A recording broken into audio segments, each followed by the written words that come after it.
ना काले को देखे ना गोरे को देखे, पिया जिसको चाहे सुहागन वही है, पिया जिसको चाहे सुहागन वही है।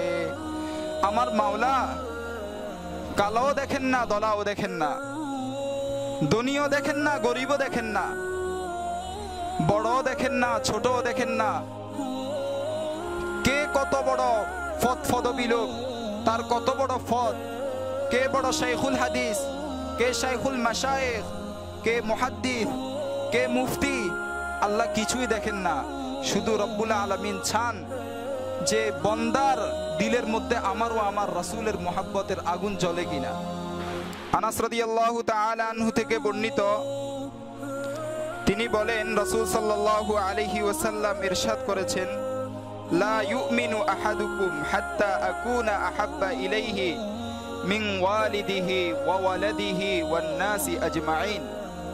এই হাদিসটি ইমাম বুখারী রাহমাতুল্লাহি আলাইহি এবং ইমাম মুসলিম রাহমাতুল্লাহি আলাইহি উভয়জন ওনাদের কিতাবের মধ্যে উল্লেখ করেছেন। রাসূল সাল্লাল্লাহু আলাইহি ওয়াসাল্লাম বলতেছেন, লা ইউমিনু আহাদুকুম, আমাদের কেউ পূর্ণ মুমিন হতে পারবে না যতক্ষণ পর্যন্ত আমি মুহাম্মাদুর রাসূলুল্লাহকে তার পিতা মাতা এবং তার ছেলে সন্তান এবং সমস্ত মানুষ থেকে বেশি ভালোবাসবে। সাহাবায়ে কেরাম রাদিয়াল্লাহু তাআলা আনহুম আজমাইন নমুনা দেখিয়ে দিয়েছেন আল্লাহ রাসূল সাল্লাল্লাহু আলাইহি ওয়াসাল্লামকে কিভাবে ভালোবাসতে হবে।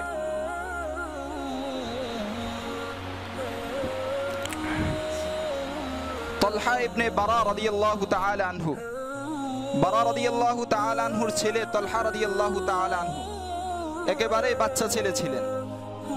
একদিন বারা রাদিয়াল্লাহু তাআলা আনহু তালহা রাদিয়াল্লাহু তাআলা আনহুকে নিয়ে রাসূল সাল্লাল্লাহু আলাইহি ওয়াসাল্লামের দরবারে গেলেন এবং রাসূল সাল্লাল্লাহু আলাইহি ওয়াসাল্লামকে বলেন, ইয়া রাসূলুল্লাহ, এই ছেলেটা হলো আমার ছেলে, এর নাম রেখেছি তালহা। তখন আল্লাহ রাসূল সাল্লাল্লাহু আলাইহি ওয়াসাল্লাম তাকে কিছু আদর করলেন। এরপরেই তালহা বাবার কোলে বসে রইল এবং আল্লাহ রাসূল সাল্লাল্লাহু আলাইহি ওয়াসাল্লাম যেই ওনার সাহাবীদেরকে নসিহত করতেছেন এগুলো শুনতে থাকলো। যখন মজলিস শেষ হলো তখন বারা রাদিয়াল্লাহু তাআলা আনহু ওনার ছোট বাচ্চা তালহা রাদিয়াল্লাহু তাআলা আনহুকে নিয়ে বাড়ির দিকে রওনা হলেন। তালহা রাদিয়াল্লাহু তাআলা আনহুকে বলেন, ও আমাকে অল্প কিছুক্ষণ সময় দেন, আমি রাসূল সাল্লাল্লাহু আলাইহি ওয়াসাল্লামের সাথে কিছু পার্সোনাল আলাপ করব। কারণ বাচ্চা ছেলে বারা রাদিয়াল্লাহু তাআলা আনহু ছেলের দিকে হা করে তাকিয়ে আছেন যে আমার ছেলে আল্লাহ রাসূলের সাথে পার্সোনাল কি আলাপ করবে আবার। তখন বারা রাদিয়াল্লাহু তাআলা আনহু বললেন, আচ্ছা যাও, আমি এখানে দাঁড়িয়ে আছি, তুমি আল্লাহ রাসূলের কাছে যাও। রাসূল সাল্লাল্লাহু আলাইহি ওয়াসাল্লামের কাছে তালহা রাদিয়াল্লাহু তাআলা আনহু গিয়ে বলেন, ইয়া রাসূলুল্লাহ, আপনি আপনার বড় সাহাবীদেরকে নসিহত করেছেন, তাদেরকে সবক দিয়েছেন, আমার বাবাকে সবক দিয়েছেন, নসিহত করেছেন, কিন্তু আমার মতো ছোট্ট তালহাদের জন্য তো আপনি কোনো নসিহত করেন নাই, কোনো নির্দেশ দেন নাই। ইয়া রাসূলুল্লাহ, আপনি আমাকে একটা নির্দেশ দেন এবং একটা নসিহত করেন, যে নসিহত এবং নির্দেশ পালন করেই আমি আপনাকে যে ভালোবাসি তা প্রমাণ করতে পারি। এবং এই নসিহত এবং নির্দেশ যদি আমার জীবনের শেষ নসিহত এবং নির্দেশ হয়, তখন আমি এই নসিহত এবং নির্দেশ পালন করেই আল্লাহর কাছে যেন নাজাত পেতে পারি, সেজন্য আপনি আমাকে একটা নসিহত করেন এবং আমাকে একটা নির্দেশ দেন। এবং তালহা রাদিয়াল্লাহু তাআলা আনহু আরো বলেন, ইয়া রাসূলুল্লাহ, আমি দুনিয়ার বুকে সব কিছু থেকেই স্বয়ং আমার বাবা থেকেও আপনাকে বেশি মহব্বত করি, বেশি ভালোবাসি। তখন আল্লাহ রাসূল সাল্লাল্লাহু আলাইহি ওয়াসাল্লাম হেসে দিলেন এবং বললেন, তুমি আসলেই আমাকে বেশি ভালোবাসো, তুমি আসলেই আমার সত্যিকারের আশিক। তখন তালহা রাদিয়াল্লাহু তাআলা আনহু বললেন, ইয়া রাসূলুল্লাহ, আপনি আমাকে একটা নির্দেশ দিয়ে দেখেন আমি পালন করি কিনা। তখন আল্লাহ রাসূল সাল্লাল্লাহু আলাইহি ওয়াসাল্লাম তালহা রাদিয়াল্লাহু তাআলা আনহুর ঈমান পরীক্ষা করার জন্য বললেন, ওই যে দেখো তোমার বাবা বারা দাঁড়িয়ে আছে, তোমার কোমরের খঞ্জরটা দিয়ে তোমার বাবার গলাটা কেটে আনবা, পারবা? তখন তালহা রাদিয়াল্লাহু তাআলা আনহু এই কথাটা শোনার সাথে সাথে নিজের খঞ্জরটা নিয়ে বাবার দিকে দৌড় দিল তখন আল্লাহ রাসূল সাল্লাল্লাহু আলাইহি ওয়াসাল্লাম বলেন, তলহা যাস না, আমি মুহাম্মদকে ছেলেকে দিয়ে বাবার গলা কাটানোর জন্য আমি মুহাম্মদকে প্রেরণ করা হয় নাই, বরং আমি মুহাম্মদকে প্রেরণ করা হয়েছে বাপ বেটার গলা মিলানোর জন্য। তোমাকে আমি শুধুমাত্র পরীক্ষা করতে চেয়েছিলাম, তুমি পরীক্ষা উত্তীর্ণ হয়ে গিয়েছো। আজব ব্যাপার। তলহা রাদিয়াল্লাহু তাআলা আনহু বাবার সাথে বারা রাদিয়াল্লাহু তাআলা আনহুর সাথে বাড়িতে গেলেন। ভীষণ অসুস্থ হয়ে পড়েছেন। আল্লাহ রাসূল সাল্লাল্লাহু আলাইহি ওয়াসাল্লামের কাছে খবর আসলো, ইয়া রাসূলুল্লাহ, আপনার ওই যে আশিক যাকে বাবার মাথা কাটার জন্য বলছিলেন, সাথে সাথে দৌড় দিয়েছে আপনার মুহাব্বতে, আপনার আদেশ পালনার্থে সে দৌড় দিয়েছে, সেই তলহা তো আজকে অসুস্থ। তখন আল্লাহ রাসূল সাল্লাল্লাহু আলাইহি ওয়াসাল্লাম নিজে পায়ে হেঁটে তলহাকে দেখার জন্য গেলেন এবং গিয়ে দেখলেন তলহার অবস্থা তেমন ভালো না। তখন আল্লাহ রাসূল সাল্লাল্লাহু আলাইহি ওয়াসাল্লাম তলহার বাবা বারা রাদিয়াল্লাহু তাআলা আনহুকে আসার সময় বলেন, যদি আমার এই সত্যিকারের আশিক তলহা যদি মারা যায় তখন আমাকে খবর দিবা, আমি তলহার জানাজার নামাজ পড়াবো এবং নিজ হাতে আমি তলহাকে কবরে রাখবো। কিছুদিন পরে আল্লাহ রাসূল সাল্লাল্লাহু আলাইহি ওয়াসাল্লামের কাছে খবর গেল, ইয়া রাসূলুল্লাহ, ওই যে আপনার সত্যিকারের আশিক তলহা সে তো মারা গিয়েছে, কিছুদিন পূর্বেই মারা গিয়েছে, তলহার দাফন কাফন সব হয়ে গিয়েছে। আল্লাহ রাসূল সাল্লাল্লাহু আলাইহি ওয়াসাল্লাম এই কথাটা শুনেই সাথে সাথে মনক্ষুণ্ণ হলেন এবং তলহার কবর জিয়ারত করার জন্য গেলেন এবং বারা রাদিয়াল্লাহু তাআলা আনহুকে ডাক দিলেন যে, কি বারা, তোমাকে না আমি বলেছিলাম যে আমার এই আশিক যদি ইন্তেকাল করে, যদি মারা যায় আমাকে খবর দিবা, আমি আমার এই আশিক তলহার জানাজার নামাজ পড়াবো এবং নিজ হাতেই কবরে রাখবো, তুমি আমাকে খবর দিলে না কেন? তখন বারা রাদিয়াল্লাহু তাআলা আনহু কান্না করা শুরু করলেন এবং বললেন, ইয়া রাসূলুল্লাহ, আমার এই ছেলে তলহা যদিও ছোট হয় কিন্তু সে বাস্তবে সত্যিকারেই আপনার আশিক ছিল। সে ইন্তেকালের সময় আমার দুই হাত ধরে বলল, বাবা, আপনার কাছে আমার শেষ ওসিয়ত হলো, আমি যদি দিনের বেলা মারা যাই তখন আমার আল্লাহ রাসূলকে খবর দিবেন, আর যদি আমি রাত্রিবেলায় মারা যাই তখন আল্লাহ রাসূলকে আপনি খবর দিবেন না, কারণ আমি রাত্রিবেলা মারা গেলে আল্লাহ রাসূল আমার খবর শুনলে উনি থাকতে পারবেন না, উনি আমাকে দেখার জন্য চলে আসবেন। এই মদিনার পাহাড়ি অঞ্চলের মধ্যে যদি আমাকে দেখার জন্য আসেন, রাত্রিবেলায় যদি মুনাফিকদের কোনো আক্রমণের শিকার হন, তখন আমি তলহা আল্লাহর দরবারে গিয়া চোখ দেখাতে পারবো না, মুখ দেখাতে পারবো না যে আমার কারণে আল্লাহ রাসূল আক্রমণের শিকার হয়েছে। কেমন মহব্বত করতো আল্লাহ রাসূল সাল্লাল্লাহু আলাইহি ওয়াসাল্লামকে। একদিন ওমর রাদিয়াল্লাহু তাআলা আনহু ওনার ছেলে আব্দুল্লাহ রাদিয়াল্লাহু তাআলা আনহুর সাথে বসা, বাপ বেটা একসাথে গল্প গুজব করতেছিল। তখন কথার ছলে আব্দুল্লাহ রাদিয়াল্লাহু তাআলা আনহু বলতেছেন যে, বাবা, কতই না ভালো হয়েছে, আপনিও মুসলমান আমিও মুসলমান। যদি এমন হইতো আপনি কাফের আর আমি মুসলমান হইয়া আল্লাহ রাসূলের সাথে জিহাদে গিয়েছি এবং আপনি কাফের হইয়া কাফেরদের সাথে যুদ্ধে এসেছেন, যুদ্ধের ময়দানে রণক্ষেত্রে উভয়ের একসাথে দেখা, তখন কি যে হইতো। আল্লাহ রাব্বুল আলামিনের শুকরিয়া, আল্লাহ রাব্বুল আলামিন আমাকেও মুসলমান বানাইছেন, আপনাকেও মুসলমান বানাইছেন। তখন যদি আমাদের এই অবস্থায় আপনি কাফের আমি মুসলমান যদি দেখা হইতো তখন কি যে করতাম। আল্লাহ আমাদেরকে এমন বিব্রতকর পরিবেশে ফালাননি, এজন্য আল্লাহর শুকরিয়া আদায় করতেছি। তখন ওমর রাদিয়াল্লাহু তাআলা আনহু বলেন, কতই না মজা হইতো যদি আমি মুসলমান হইতাম আর তুমি কাফের হইয়া কাফেরদের সাথে যুদ্ধে আসতা এবং উভয়ের যদি একসাথে দেখা হইতো, তখন আমি খোলা আকাশের নিচে আমার তরবারি দ্বারায় তোমার মাথাকে দ্বিখণ্ড করেই আল্লাহকে দেখাইতাম, আল্লাহ, আমি আমার কলিজার টুকরা সন্তানকে শুধু আপনার এবং আপনার রাসূলের মুহাব্বতে দ্বিখণ্ড করে ফেলেছি। এমন মজার ঘটনা আল্লাহ আমার দ্বারা ঘটায়নি। দেখেন, আল্লাহ রাসূল সাল্লাল্লাহু আলাইহি ওয়াসাল্লাম এবং আল্লাহকে নিজের কলিজার টুকরা সন্তান থেকেও বেশি ভালোবেসেছেন।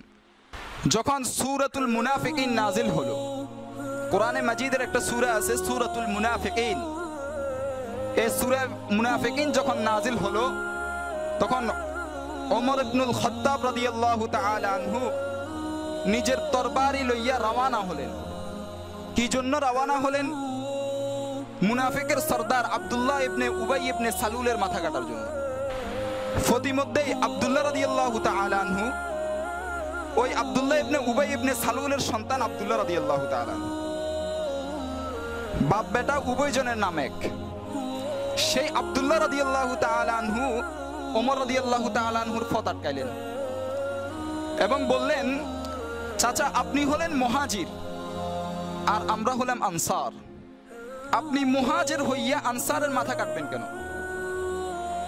আপনি যদি মুহাজির হইয়া আনসারের মাথা কাটতে যান তখন পুরা মদিনাতুল মুনাওয়ারার মধ্যে দাঙ্গা বেজে যাবে এবং বিশৃঙ্খলা সৃষ্টি হবে। যদি মুমিন হইয়া মুনাফিকের গর্দান কাটা যদি ঈমান হয়, আল্লাহ রাসূল সাল্লাল্লাহু আলাইহি ওয়াসাল্লাম যদি আমাকে ইজাজত দেয় তখন আপনার যাওয়ার প্রয়োজন নাই, বরং আমি আব্দুল্লাহ আমার বাবার মাথা কাটার জন্য যথেষ্ট। কারণ আমি আমার বাবা থেকে আল্লাহ এবং আল্লাহ রাসূলকে বেশি ভালোবাসি।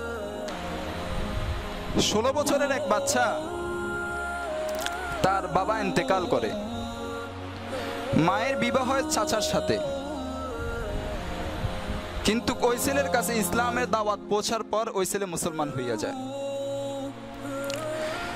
চাচা উপলব্ধি করলো যে আমার বাতিজা তো আগের মতো নেই, তার চলা ফিরা এবং ইবাদতের ঢং অন্যরকম হয়ে গেছে। তখন বাতিজাকে একদিন রাত্রে জিজ্ঞেস করলো, বাতিজা তুমি কি মুহাম্মদের ধর্ম গ্রহণ করছো, ইসলাম গ্রহণ করছো? তখন ছেলে নির্বিঘ্নে বুক ফুলিয়ে বলে, হ্যাঁ চাচা আমি মুহাম্মদুর রাসূলুল্লাহ সাল্লাল্লাহু আলাইহি ওয়াসাল্লামের ধর্ম ইসলাম আমি গ্রহণ করেছি। তখন চাচা বলেন, এই রাত্রিবেলায় এখনই তুমি হয়তো মুহাম্মদের ধর্ম ছাড়বা কিংবা ঘর ছাড়বা। তখন ছেলের সাথে সাথে জবাব, চাচা আমি ফয়সালা নিয়ে নিয়েছি, আমি ঘর ছেড়ে দিব। তখন চাচার রাগ আসলো এবং রাগের মাথায় চাচা ছেলেকে বেধড়ক ভাবে পিটালো এবং কিতাবের মধ্যে উল্লেখ আছে মারতে মারতে মারতে মারতে তার ফরিদানের লুঙ্গি পর্যন্ত খুলে ফেললো এবং লাথি মারতে মারতে ঘর থেকে বের করে দিল। আর ছেলে বাহিরে যাইয়ে মনে মনে যেন বলতেছে যে আল্লাহ তুমি দেখো, আল্লাহ তুমি দেখো, আল্লাহ তুমি দেখো। আর মা শুধু চোখ দিয়ে পানি ফলাইতেছেন। মা তো মাই হয়, মা তো মাই হয়। মা শুধু চোখ দিয়ে পানি ফেলাইতেছেন, স্বামীর ভয়ে কিছু করতে পারতেছেন না।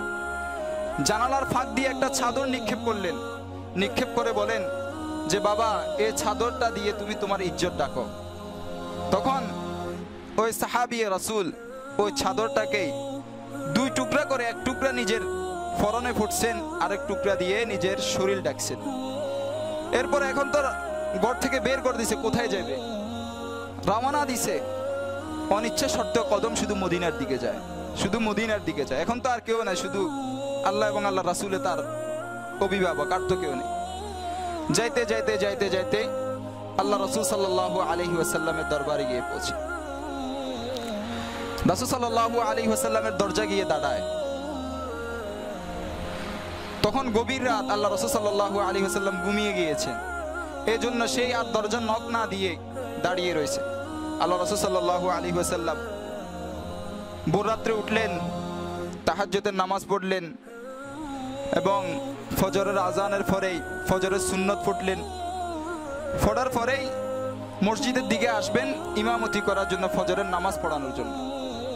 এমন সময় যখন দরজা খুললেন তখন ওই ছেলে, তার নাম হলো আব্দুল্লাহ, সাহাবী রাসূল, উনি বলতেছেন আসসালামু আলাইকা ইয়া রাসূলুল্লাহ। তখন আল্লাহ রাসূল সাল্লাল্লাহু আলাইহি ওয়াসাল্লাম জবাব দিলেন ওয়া আলাইকাস সালাম, এবং কোনো কথা বললেন না। আল্লাহ রাসূল সাল্লাল্লাহু আলাইহি ওয়াসাল্লাম মসজিদের মধ্যে গেলেন, ফজরের নামাজ পড়াইলেন। পড়ানোর পরেই ডাক দিলেন ইয়া আব্দুল্লাহ, যে আব্দুল্লাহ এদিকে আসো। তখন আসলো, জিজ্ঞেস করলো কি অবস্থা, যে এত দূর থেকেই আসছো, কি খোঁজ খবর? তখন বললো ইয়া রাসূলুল্লাহ আমার এই অবস্থা।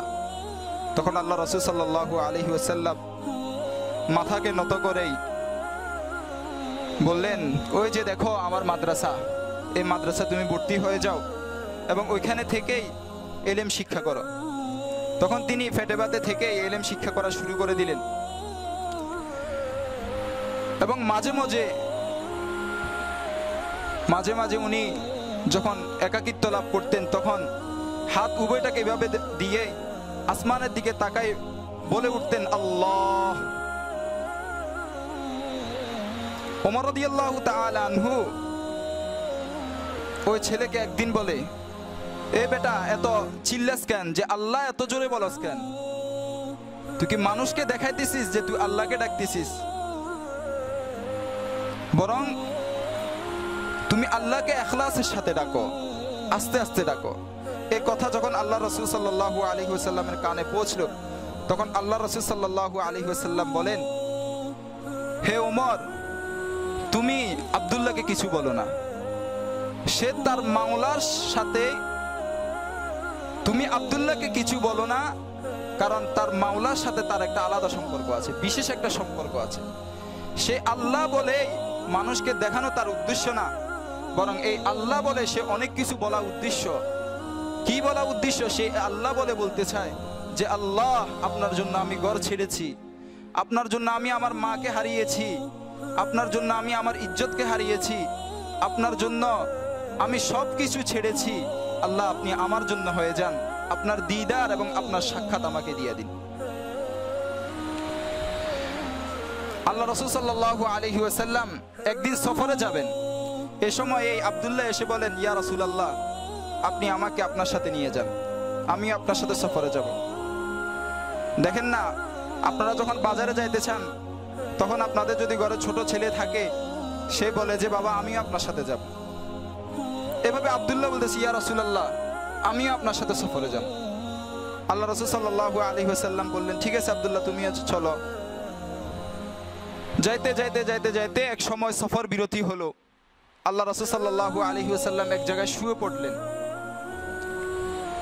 কিছুক্ষণ পরে আল্লাহ রাসূল সাল্লাল্লাহু আলাইহি ওয়াসাল্লামের কাছে খবর আসলো, ইয়া রাসূলুল্লাহ, আপনার আব্দুল্লাহর জ্বর হয়েছে, প্রচন্ড জ্বর হয়েছে। তখন আল্লাহ রাসূল সাল্লাল্লাহু আলাইহি ওয়াসাল্লাম গেলেন এবং দেখলেন যে আব্দুল্লাহর অবস্থা তেমন ভালো না। তখন সাহাবায়ে কেরাম রাদিয়াল্লাহু তাআলা আজমাইনকে বলেন যে আমার আব্দুল্লাহকে আমার কোলে দাও। সাহাবায়ে কেরাম আব্দুল্লাহকে আল্লাহ রাসূলের কোলে দিয়েছেন। আল্লাহ রাসূল ওনার রানের উপর ওর মাথা রেখেছে এবং মাথায় হাত বুলাচ্ছেন। আব্দুল্লাহ রাসূলের চেহারার দিকে তাকাইয়ে আছে। হঠাৎ করে আব্দুল্লাহ বলে, আশহাদু আল্লা ইলাহা ইল্লাল্লাহ ওয়া আশহাদু আন্নাকা রাসূলুল্লাহ, আশহাদু আল্লা ইলাহা ইল্লাল্লাহ ওয়া আশহাদু আন্নাকা রাসূলুল্লাহ। এভাবে কয়েকবার বলতেছি আব্দুল্লাহ। বলতে বলতে বলতে বলতে ওনার উভয় হাত পা সবগুলো ছেড়ে দিয়েছে, আব্দুল্লাহ ইন্তেকাল করেছে। তখন আল্লাহ রাসূল সাল্লাল্লাহু আলাইহি ওয়াসাল্লাম মাথা নিচের দিকে দিয়েই ওনার চোখ দিয়ে শুধু জর্জর জর্জর করে পানি ফুটতেছে। সাহাবায়ে কেরামকে বললেন যে আব্দুল্লাহর গোসলের ব্যবস্থা করা। সাহাবায়ে কেরাম আব্দুল্লাহর গোসলের ব্যবস্থা করাইলেন। কিছুক্ষণ পরে এক সাহাবী এসে বলল যে আল্লাহ রাসূল সাল্লাল্লাহু আলাইহি ওয়াসাল্লাম ওনার শিও চাদর আব্দুল্লাহর জন্য প্রেরণ করছেন, যে এই চাদরে আব্দুল্লাহকে কাফন দিতে হবে। তখন ওই চাদরে আব্দুল্লাহকে কাফন দেওয়া হয় এবং আল্লাহ রাসূল সাল্লাল্লাহু আলাইহি ওয়াসাল্লাম আব্দুল্লাহর জানাজার নামাজ পড়ান। এখন কবরে নামার ফালা। কবরে নামবে কে? বাবার জন্য ছেলে নামে, ছেলের জন্য বাবা নামে, ভাইয়ের জন্য ভাই নামে। আল্লাহ রাসূল বলেন আব্দুল্লাহর তো কেউ নেই, আব্দুল্লাহর বাবাও নেই, আব্দুল্লাহর ভাইও নেই, তার কোনো আত্মীয় স্বজনে নেই। দাও, আব্দুল্লাহর বাবাও আমি, আব্দুল্লাহর ভাইও আমি, আব্দুল্লাহর আত্মীয় স্বজনে আমি, আমার আব্দুল্লাহকে আমার হাতে দাও। তখন আল্লাহ রাসূল সাল্লাল্লাহু আলাইহি ওয়াসাল্লাম নিজে কবরের মধ্যে আব্দুল্লাহকে রাখলেন এবং রাখার পরে আসমানের দিকে দুই হাত উত্তোলন করে বললেন, ইয়া আল্লাহ, আমিও আব্দুল্লাহর উপর রাজি হয়ে গেছি, আপনিও রাজি হইয়া যান। আব্দুল্লাহর কুফালে কুফাল। যে রাসূলের ছোঁয়া ফেলে জান্নাত, সেই রাসূলের কোলে আব্দুল্লাহ ইন্তেকাল করে। সে রাসূল আব্দুল্লাহর জানাজার নামাজ পড়ায়, সে রাসূলের চাদরে আব্দুল্লাহকে দাফন দেওয়া হয়, সে রাসূল আব্দুল্লাহকে কবরে রাখে এবং সে রাসূল আব্দুল্লাহর জন্য মাগফিরাতের জন্য দোয়া করে। হ্যাঁ, কবি বলেন, না কালে কো দেখে না গোরে কো দেখে, পিয়া জিসকো চাহে সোহাগন ওহি হ্যায়, পিয়া জিসকো চাহে সোহাগন ওহি হ্যায়। আমার মাওলা কালোও দেখেন না, দলাও দেখেন না, ধনীও দেখেন না, গরিবও দেখেন না, বড়ও দেখেন না, ছোটও দেখেন না, কে কত বড় পদ পদবী লোক, তার কত বড় পদ, কে বড় শাইখুল হাদিস, কে শাইখুল মাশায়েখ, কে মুহাদ্দিস, কে মুফতি, আল্লাহ কিছুই দেখেন না। শুধু রব্বুল আলামিন চান যে বন্দার দিলের মধ্যে আমার ও আমার রাসূলের মুহাব্বতের আগুন জ্বলে কিনা।